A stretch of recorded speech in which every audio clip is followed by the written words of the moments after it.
Hey everybody, welcome to Mortgage Today for Wednesday, October 25th, 2023, and what a day it was. UMBS, we're down 27 basis points bright and early again today.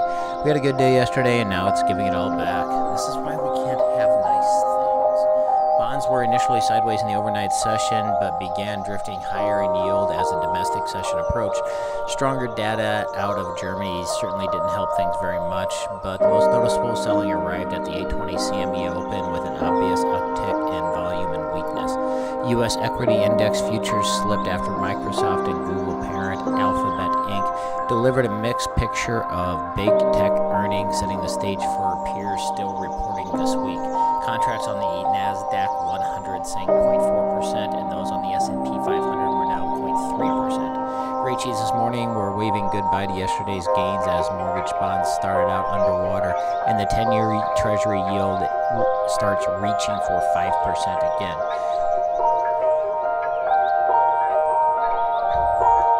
The big question is, so is the worst behind us? Have we finally hit a peak in rates?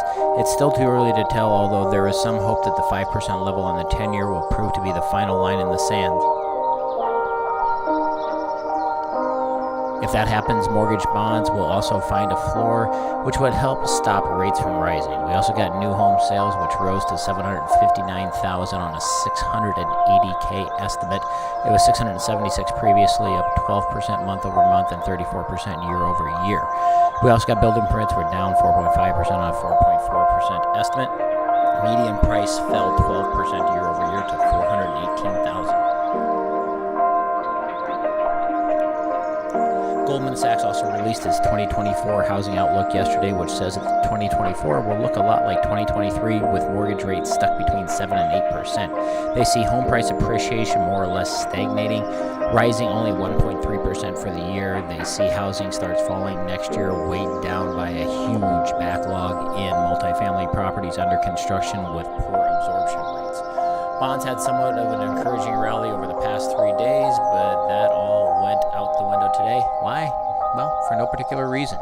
That's the nature of the market consolidation that falls hard on the heels of a rapid move to levels not seen in 16 years. As gloomy as it may sound, the best way to view today is more normal of the past 4 days, with the previous 3 days requiring explanations that included profit-taking, short-covering, value buying, all things that aren't immediately measurable, but that make a decent sense logic based on precedent. Bottom line, last week's retail sales and Fed speakers pushed yields to 5%, and not much has happened since then. More things will start happening tomorrow, and even more next week. So at the end of the day, we're down 84 basis points. Wow, that's ugly. So we're really going to have to start looking at that 6.5% coupon for the bonds, and probably even start bringing the 7 into the range pretty soon. So the 6.5 ended the day at 98.5. So this is a new chart. So at 98.5, it's right there underneath that Fibonacci line at 99.697 with a floor down at 98.5. So that's a pretty ugly range down there, well below all of the moving averages. And things that are also set to shake up our world. The Department of Justice is considering filing an antitrust suit against the National Association of Realtors, NAR, centered on NAR's participation rule and the clear cooperation policy which governs broker commission agreements. Whether it is another DOJ lawsuit or a civil lawsuit, it is clear that decoupling broker commissions is the likely outcome, especially in light of NAR's recent policy change permitting listing brokers to not compensate buyer brokers.